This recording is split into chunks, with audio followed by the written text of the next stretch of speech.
Hi, my name's Craig West. I'm the CEO and founder of Succession Plus. We are the largest business succession and exit planning advisory firm in Australia. We've been working with business owners in the mid-market to help them maximise business value and achieve a successful exit for over 15 years. During that time, we've learned a lot, we've seen a lot, and hopefully we can share with you some of our experience, some of our knowledge, and the intellectual property we use to help business owners work through what is probably the most important focus area for an owner to work on. How do I maximize the value of my business and achieve a successful exit? Hopefully this webinar helps you understand some of those key issues you should be thinking about as an owner and helping you maximize the value of your business and achieve a successful exit.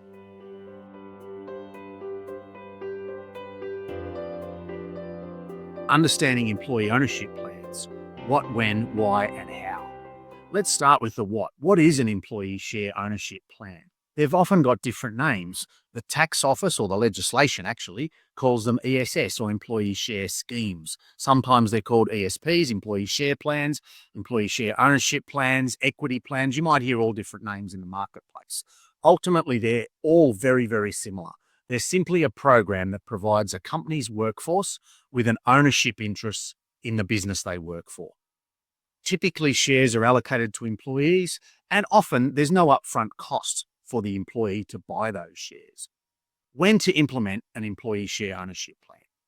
They're typically implemented as part of an overall succession strategy, helping the owner and the founders lock in key employees. One of the key issues around succession is key person dependence. The owner, key people within the business. Having an employee share plan that attracts, retains, and motivates those key people is really an important part. They're also used often just as a retention mechanism. In a lot of businesses in Australia, it is a very tight labour market, and attracting, motivating, and retaining key people is really important. They're also often used as a part of corporate restructuring, where we want to bring along the employees on the journey. And finally, they're an excellent way for the founders or owners to extract cash from the business prior to them actually exiting, selling, or retiring. Why might we do an employee share ownership plan? Some of the benefits to think about are, the big one is aligning employee interests with the owners. Owning the same shares in the same asset will align you with company performance. Will have your employees focusing on the same things as you are. Ideally, getting your employees to think and act like a business owner. They're also important for enhancing employee engagement, participation, ideas, contributions to the business. Obviously, they're also a retention mechanism, and we do want people in the business to stay as long as possible. Staff turnover is very expensive. The other reason ESOPs matter, they provide real financial benefits to employees. There's a lot of academic research that supports the fact that employees in share plans are often better off. And lastly, they can be an excellent mechanism to facilitate smooth ownership transitions over a period of time. How do we do it?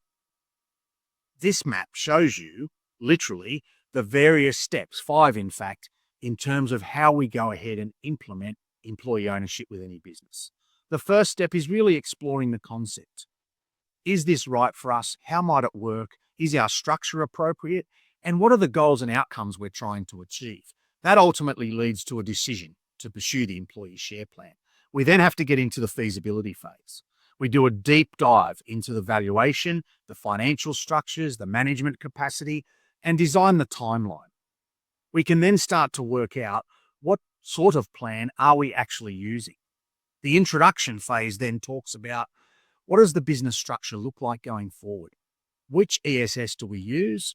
How do we fund buy-in by employees and or earn-in? What are the actual rules we use in the plan? What terms are the plan going to run under? What's our rule for entry, for exit, for valuation, for good leavers, for bad leavers, for drag along? All those things are important.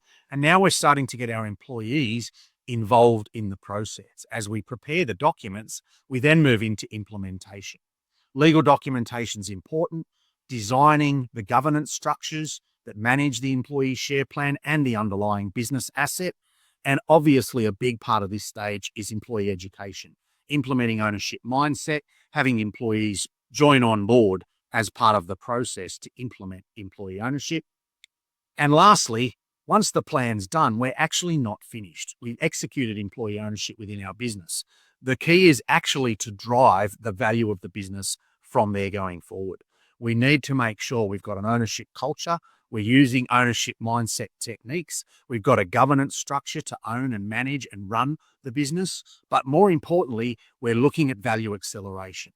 How do we increase the equity value of the business? For the employee share plan to be successful, we actually need three things to be increasing all at the same time. The number of employees in the plan needs to increase, the number of shares in the plan or the percentage of equity that the plan owns, and lastly, and probably most importantly, the dollar value of those shares need to increase over time. Otherwise, our plan's unlikely to work.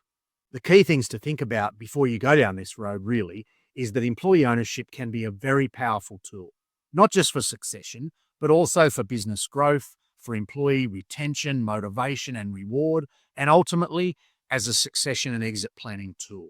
Understanding the what, when, why, and how of employee ownership is absolutely essential for successful implementation. You really need to think about not just the technical, tax, accounting, and legal side, but also the psychology of ownership. What that means is that employees are invested in the success of your business, ultimately helping you to maximize business value on the way through. The more people involved in that journey, in that project, in that value acceleration with you, the better the outcome will normally be. Thanks for joining me for that session. I hope you found it really interesting and informative and hopefully helpful for you in your business. If you want to find out more, there's a stack of resources available on our website. That includes white papers, ebooks, and other webinars like the one you've just seen. Also, feel free to reach out. I've got a team of advisors who are experts in the various areas of business succession and exit planning. They're here to help you. So feel free to reach out, touch base with one of my team. I'm looking forward to being able to help you maximize the value of your business and achieve a successful exit.